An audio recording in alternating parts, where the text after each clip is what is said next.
Brian, thank you very much for all Thanks. the background. We want to get right now to the spokesman for Seth Rich's family, Brad Bauman. Brad, thanks so much for being here. Thank you. Brad, what did the family think when these revelations came to light about Rod Wheeler's lawsuit that he has now filed against Fox News, in which he claims that this story was crafted and concocted with the help of the White House? Well, obviously, the family can't weigh in on the specifics of either the lawsuit nor the tete-a-tete that you guys had last night with Ed Butowski. But what I can tell you is that they have been utterly devastated this past year. That since Seth's passing last July, they have done nothing but try to maintain a sense of loss and to grieve the way that a family is meant to grieve, and that over and over again, because of conspiracy theories that have popped up, they have been deprived the opportunity to move forward. They've been deprived the opportunity to seek some new normal.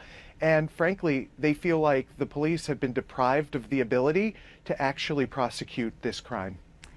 And Brad, for people who did not follow this story closely, why does the family think that this conspiracy theory came to settle on Seth? They don't know.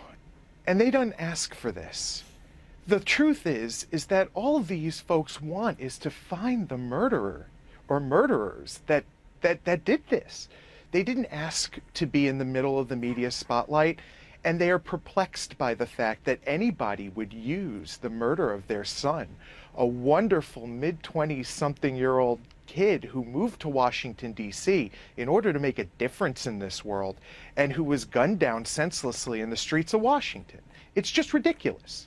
I have the affidavit here from the lawsuit that Rod Wheeler has filed, and he says that, I mean, he basically talks about what their motivation was, and that Ed Butowski, who was a Fox News contributor who hooked up with Rod Wheeler, sent an email to Fox producers and anchors telling them the narrative that he wanted to get out. I'll read a portion.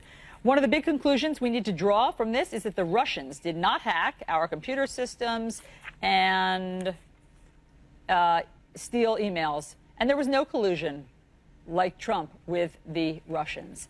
That was their bottom line, it sounds like, if you believe Rod Wheeler's lawsuit. What's your response? Well, you know what strikes me? You had Ed Butowski on TV for about 20 minutes last night.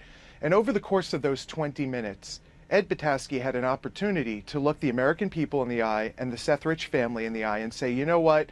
6 months after I reached out to you, knowing what I know now, I cannot believe that I put you in this position. And I am so, so sorry. And he didn't even take that opportunity. He didn't even look the American people or the family in the eye to apologize to them and to say, I had no idea that I was going to heap so much more pain and anguish on you.